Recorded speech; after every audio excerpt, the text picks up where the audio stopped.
We're Hassani and Danielle Pettiford, and we're a real couple with real problems who almost called it quits. I was very frustrated. I became very disconnected, very jaded and cold. We have 4 children, going on 20 years of marriage, and we practice what we preach. Our mission, to change the way couples relate to one another and teach them the skills needed to improve the quality of their relationships. This is the Couples Academy Show. All right, guys, you are watching the Couples Academy Show. My name is Hassani. I'm Danielle.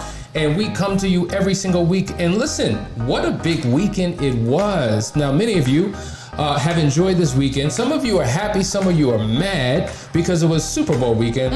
And I don't know if you had any money in that game. I don't know if it was one of I don't know. People do all types of things. Okay. Are you kidding me? Well, I don't watch football. That's not my thing. I don't watch football, basketball, or any kind of ball if I can avoid it. So I don't know nothing about that. But Tom Brady did it again. The dude crushed it. I mean, this guy is the GOAT, the greatest of all time as a quarterback in the football league, and he did an amazing job. So congratulations to him and the entire team. It was a big weekend for us because we had a last chance weekend. It was a private marriage intensive. We had a couple who flew in from Texas, and we spent the weekend together and helped to transform their relationship. Now, what was interesting about this couple, we've been in the pandemic for about a year now. So we took them out to breakfast. Can you believe it's been a year? Almost a year. Like, this is a year. February. It's been one full year. Oh my goodness. And we took them out to breakfast, and literally they told us that they had not stepped outside of their house and been to a restaurant in one full year.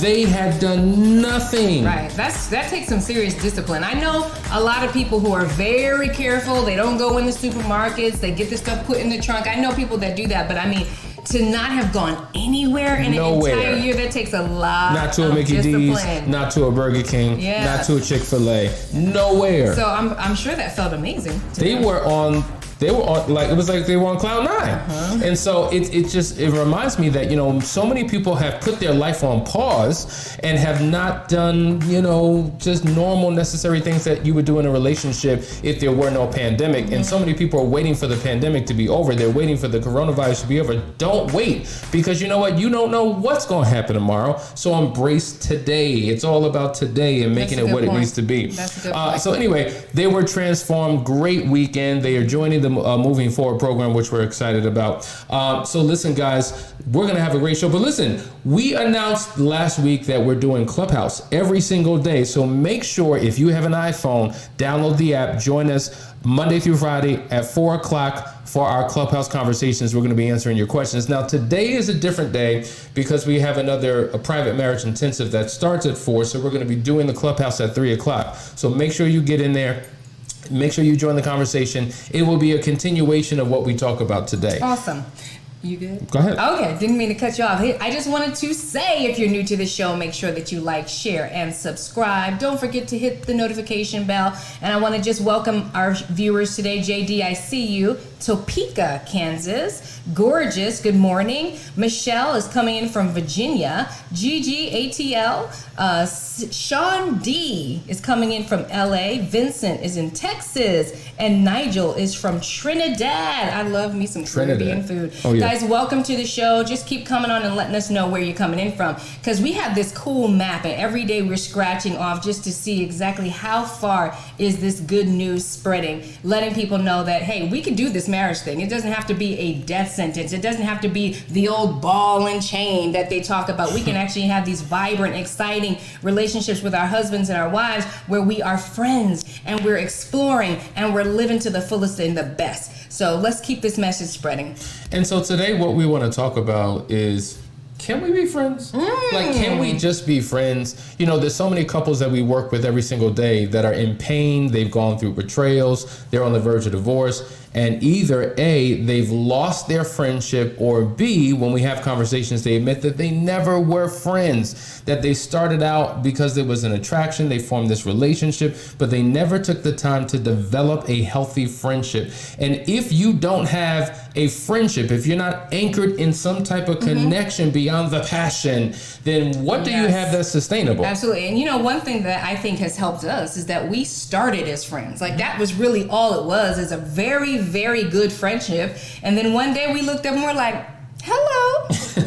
And he was like, hello. I was just like, can we ever keep it a real conversation? Right. And can we just keep it real right. up in here? And I'm like, go ahead, keep it real. I'm all ears. Yeah, that's how it happened. It is. It's exactly how it happened. And so our friendship really was the glue that held us together when we were going through tough times. But I do want to encourage you and say that if your relationship did not start out as a friendship, because I hear that all the time, we were never friends. We never had that connection. We never could talk. We never did anything. Sometimes relationships are started sexually. Like, that's how you start your relationship, sexually, and you just go from there. And so now it's kind of backwards, because you started out physically. You never got a chance to get connected to the person's heart, mind, spirit, soul. You know, you went right for the body.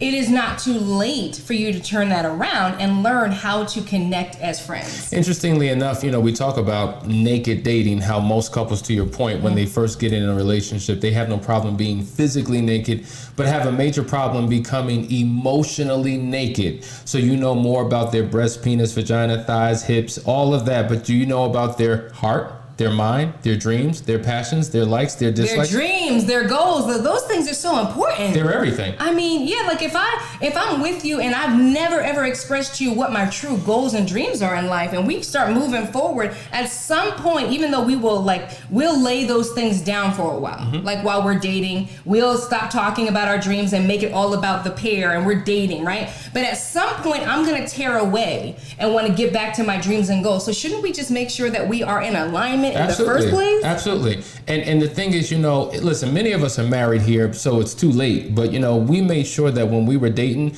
because there was an attraction, we did everything that we could do to protect ourselves from one another. So we did not have sex before we got married. We made sure that dating season was a truly foundational season where we got a chance to get to know. So when we transitioned into the committed courtship, the committed courtship phase, that's the getting to know you phase, right? And so once you bring physicality into it, that becomes the main source of your communication, the main focus of your activities. But we took the time to really learn each other. We would learn together. We would explore things together. We built a healthy foundation so that when we got into the marriage, after saying I do, when she got on my first and last nerves for a long period of time, we had a foundation of friendship to stand on.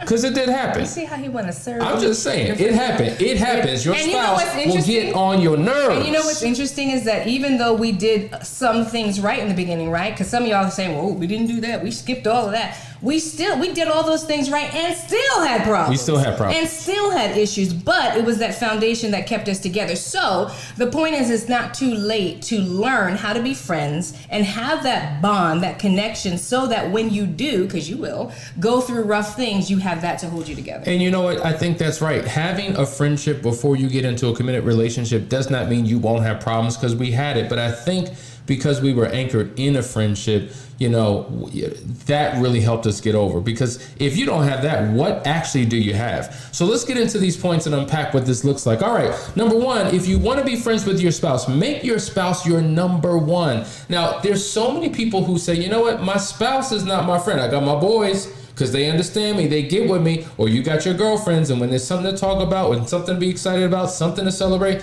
that's the first person you go to, not your partner. But your partner should be your number one. They should be the one that you go to first, because you've developed a friendship. See, people get married because they love each other. People stay married because they like each other. So the question is, do I like you?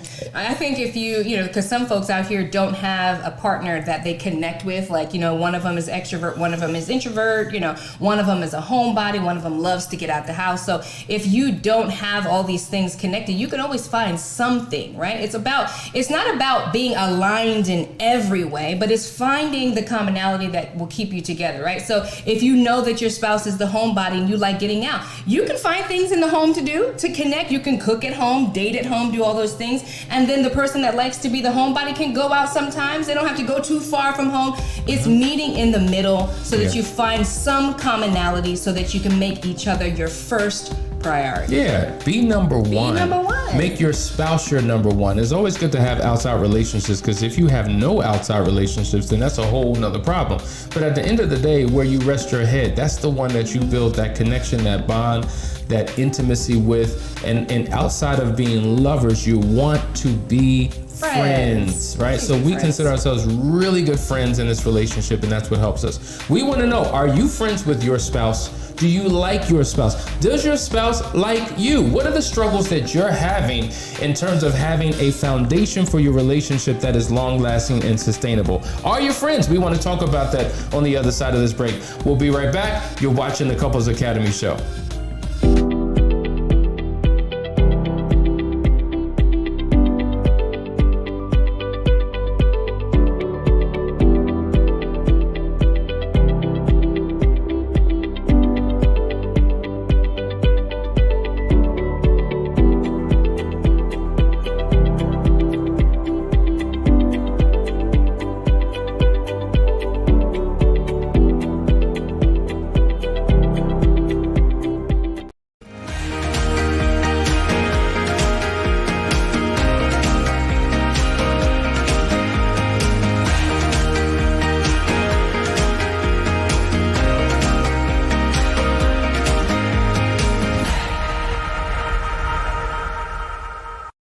Welcome back, family. You're watching the Couples Academy Show, and we want to hear from you. Are you friends with your spouse? Do you connect on a certain level where you can communicate with them and hang out with them and have a good friend? Are they your number one? Let us know what challenges you have, and I have a couple comments here to jump to. Dee is saying, learning one another, committed courtship, sharing dreams and goals, true friendship with the spouse. And that's what we're going for, folks. We want to feel that connection with our spouse, because that's what's going to give us the energy and the strength for the long haul, right? To the death do us part. We got another comment here. My husband and I have never ever been friends. He puts everyone else before me. I try to find common ground, but he still treats me like his bed warmer. His bed warmer. Well, that's not good. Oh, that means that only time he wants to connect with you is when it's time to get in the bed. I understand that. And that's not, see, that's the thing. You try to connect. What's missing? That's when you know it's time for us to go to counseling, because we're obviously talking two different languages. I'm trying to connect with you. He's trying to connect with you physically. You're trying to connect with him probably emotionally and spiritually, and it's just a disconnect there. So make sure you reach out. We can support you in that. Some would say that the origin of a thing determines its nature. So the question is, well, how was it in the beginning? Was there a friendship in the beginning, or was there no friendship at all? I think she just said we were never friends. So if you were never friends, it's hard to just snap a finger and turn something into what it's never been. And so it's going to take steps. It's going to take time. And that's what we're here to unpack this morning. So let's go to the second point. Learn to like what your spouse likes. I think that's critically important. Listen, at the end of the day, we're two individuals. We have different likes, different interests, different passions. And a lot of times, you know what, if I'm into sports, Danielle's not into sports. I'm just using that as an example. Well, that's just not my thing. I'm not feeling you go ahead with your friends and you go ahead and do that. And that's fine to be able to connect with your own friends and do your own thing that you like. But there's got to be some tie, some glue that binds you together, something that you two like to do. So one way for me to get to Danielle's heart is to like the things that she likes, because if I don't take any interest in the things that she's interested in, she may feel as if I'm not interested in her. Well, here's the deal, okay? Let's go back to the sports thing, because I do not watch sports. But in my defense, I grew up with three brothers where I was forced to watch every sport, winter, summer, spring, and fall, all of them, right? And so I do not watch sports, but guess what? If Hassani wanted to watch sports, I still would not want to watch sports. But I would also say to him, you know what, if you like it, I love it. Can I make you some popcorn? Let me get you some wings and some dip. You see, there's a way that you can find commonality. You don't have to be your spouse. You are different. You know, Hassani is the type of person that could go to the bookstore and spend hours in the bookstore looking at one book before he decides, nah, this ain't the one. That means we got to go to the next book. You understand? Is that a dig? Is she digging? I'm never going to be that one. Is that an observation or is that a dig? I'm never going to be the one that is like, yes, I'm so into being in the bookstore and staring at books, but if you like it, I love it. Guess what? I'll find something to do. I'll go over to the craft section of the bookstore. I'll find some journals to look at. And this is real, because we've done this. We have done that. I'll go to the cafe and have a coffee while I scroll through my phone. I'm with him. I'm there supporting him. I'm not rushing him. I'm allowing him to live in his space, and he feels good about that. So you can always find a way to love what your spouse loves, even if you really don't like it. Yeah. I mean, that's true. And we've done that. And likewise, there's things that Danielle likes that I'm just like, okay. Like Lifetime movies, I would want to commit suicide every time. She would ask me to get on the couch or get in the bed with her and watch a Lifetime movie. I wanted to pull my hair nose out, my eye, just every. I don't How want to can hear somebody not like a nice romantic tearjerker? What's These wrong chick with him? flicks would really just drain my soul, but I did it because I loved her. Every now, then and again, there was a decent show, a decent movie. But the point is, she appreciated that even though I didn't like those movies, I liked her enough to sit down with her and to be agonized for about an hour and a half. He has to pay attention because I'll check in. Did you see that? What did it do? What happened? Oh, okay, you're still with me. I'll be checking every once in a while to make sure he fell asleep or not. But the point is that, you know, you're connected. You're with the person. You're trying to support something that they like. And then sometimes there are some things that you actually do like that you both can share together. You like doing it together. And that's great too. Let's go to the next point. Embrace normal after new. Because you know what? New is sexy. We all love new. The new car, the new house, the new bag, the new everything. Think about that new car. It's got that new car smell. You're like, it smells so good in here. You're taking pictures with your car. You're driving with your car. Everything's meticulous in your car. You can't eat my car. You can't drink in my car. You can't breathe in my car. You can't talk in my car. You can't do nothing in my car. I got plastic on the seats. Did you spill something in my car? Like, you will go ballistic if anything goes wrong with your car. You treat that car like it's your number one, like it's your first love. And then all of a sudden, weeks go by, months go by, and then all that newness and all the stuff that you were all consumed with becomes like no big deal anymore. That car just becomes a bill. It just becomes a vehicle to take you from point A to point B. It's a responsibility. It's a responsibility. Yes. And you got to keep it clean. You got to pay the bill. You got to maintain it. Yes. Right? So there's a sense of normalcy that comes after new. And sometimes when we were talking about the 5 hidden addictions of an affair, some people are addicted to new. Mm-hmm. And so once something is no longer new, they put it in a corner somewhere, they don't value it, and they're off to the next. Yep. Well, in order for you to have a healthy friendship, you've got to realize that, yes, that in-love feeling, that infatuation stage,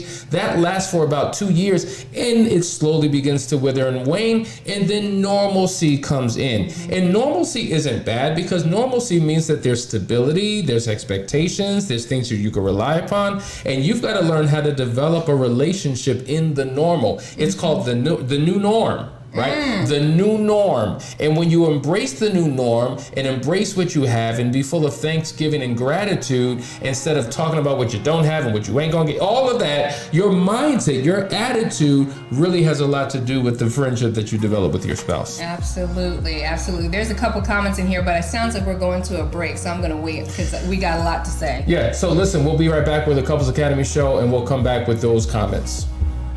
Sign up today for the Better Marriage Club and receive exclusive access to the private Facebook group to get your questions answered and your problems solved. Access to our marriage library of live seminars. Watch the Couples Academy Daily Show. Call the help hotline for laser coaching. Get our weekly action guides and receive a private one-on-one call with one of our marriage coaches. To join the Better Marriage Club, simply text MARRIAGE to 973-490-4668. Join today. Your marriage deserves it.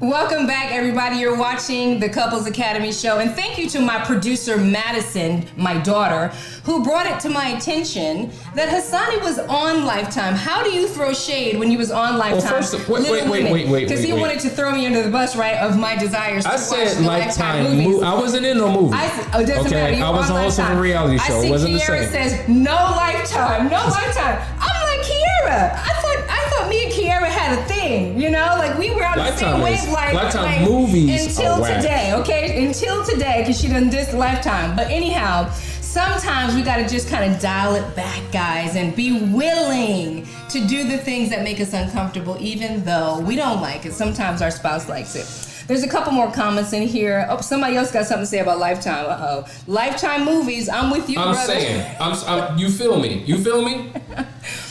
Torre is saying, I get Hassani. Lifetime movies are a no for me. But I will watch a Christmas Lifetime movie in October with my wife. That makes a deposit into her marriage. I'm feeling some kind of way. Nobody's with me. We need to go on to the next. Listen, let's go on to the next. Listen, create a shared hobby, guys. Listen, we talked about, like what your spouse likes, but wait a minute, there's some things that you can do together. So we got to think, what do we, like, if we think about our relationship, what are the things that we like to do? Do we like putting puzzles together? Yeah. Do we like going for long walks? Do we like hiking? Do we like exercising together? You've got to find something that you mutually enjoy, because it's not hard, it's easy. It's like the low-hanging fruit. Yeah. And when you get a rhythm of doing those particular things, what we call them are rituals of connection that allow you to enjoy each other. Yeah, Hassani and I love to do drinking drives. I think we shared that with you once before, but we'll jump in the car and we'll go get a cup of coffee. It's legal coffee, and we'll just drive and talk, drink our coffee, dream, plan,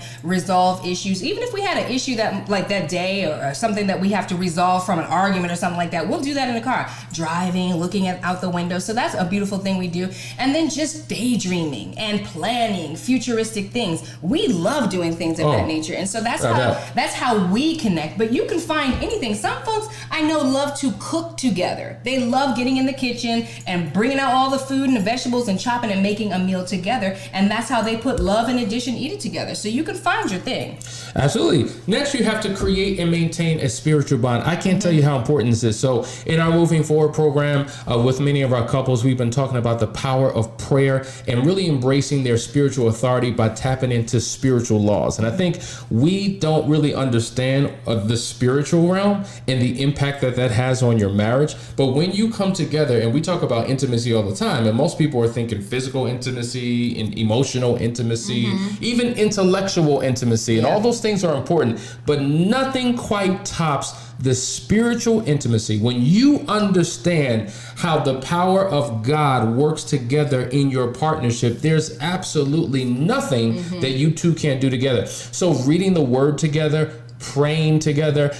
We have no problem going to church or whatever your form of worship is and worshiping God individually. We have no problem being leaders in ministry and praying over other people or praying with other people, but praying with our spouse, that's weird and awkward and uncomfortable and I don't know, and holding hands and I'll pray for you, but pray with you. It's just such a struggle, but you don't realize the bond that is formed in that exercise. I think we really need to do a deep teaching on this, because if we can help people understand the power of being in agreement and in alignment. I was listening to a Clubhouse the other day, and they were talking and sharing and praying, and one lady was in there like, why do I keep seeing myself doing the same thing over and over again, because even though I don't want to. And they were given some good, word about it, something that you might hear in church. But the whole time I was thinking, what's your thought life look like? What are you thinking all the time? And when you listen to couples and we hear them talk about how they see their spouses and what they think is going to happen, truly their thought life is so toxic, paving the way for their future, and they have no idea that they're actually stepping foot into something that they created in their minds over the time. I would love to be able to teach couples how to shift that and actually do experiments to prove to them that if they were to get into alignment, spiritual, mental, and emotional alignment on anything, they would see transformation. When we had our own church, that's exactly what we would do. When we would teach people spiritual laws and principles. And I remember we were talking about the power of words and things of that nature.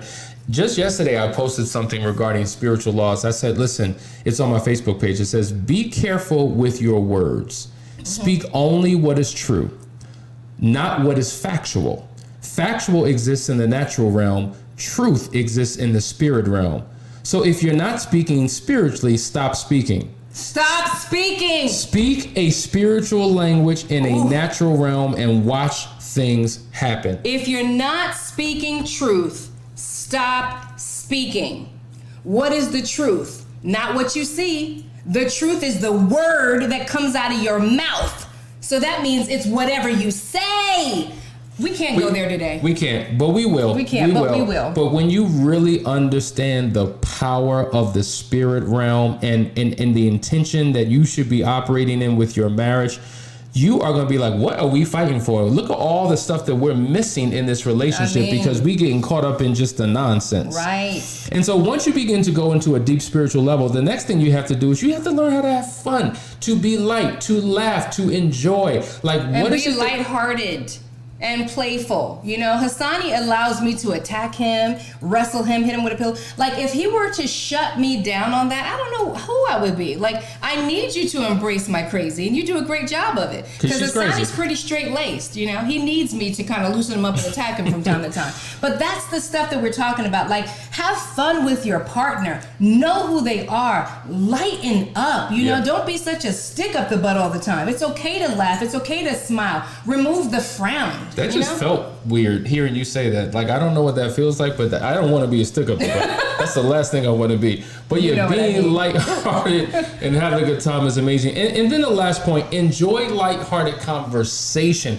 The reason why we put lighthearted conversation, because a lot of times when you're talking, it is such a drain. It's an emotional drain. You're dealing with heavy issues. You're dealing with feelings and emotions, and there's just such a heavy weight and a thickness in the atmosphere, and so it gets to the point where you don't look forward to communicating with your spouse because you already know what it's going to be. When your spouse comes to you and say, "Can we talk? We need to have a conversation," automatically you know what, my dukes are up, the walls are up, I'm preparing to engage in a battle. And if that's the only time that you two come together and talk, then we have problems. Yes. You have to be lighthearted. You have to be playful, as Daniel said.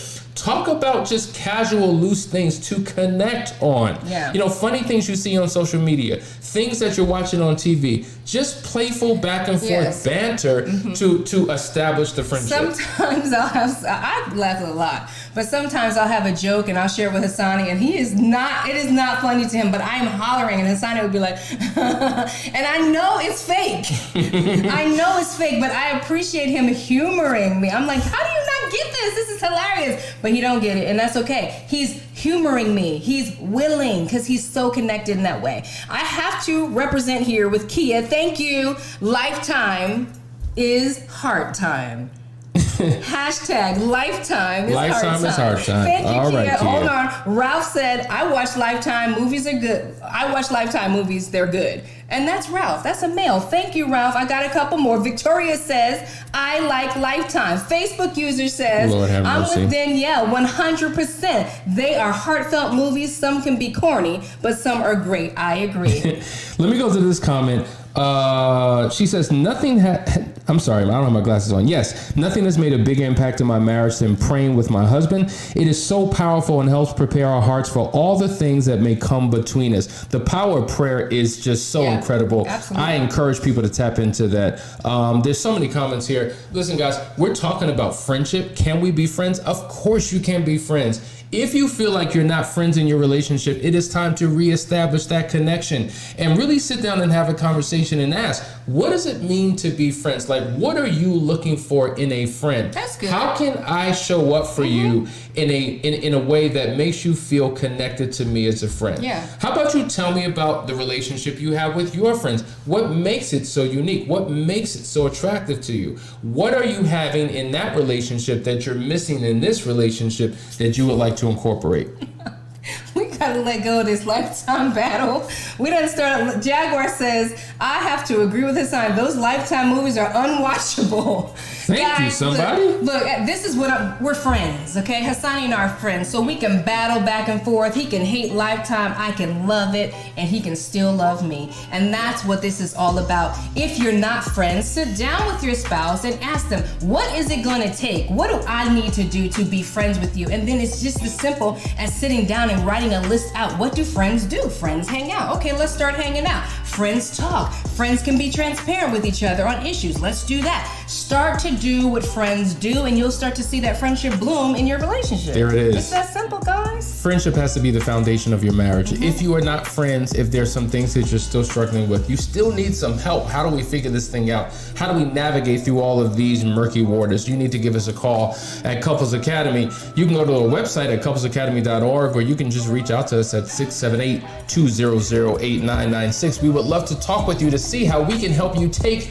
your relationship to the next level. Listen, guys, remember, 3 o'clock today, we will be on Clubhouse. Make sure you tune in. We're going to be continuing the conversation, and we want you to be a part of that discussion. Love you guys, and we will see you on tomorrow for another great topic here at the Couples Academy Show. If you would like to be a guest on our show, or if you're interested in one of our restoration programs, contact us today at couplesacademy.org.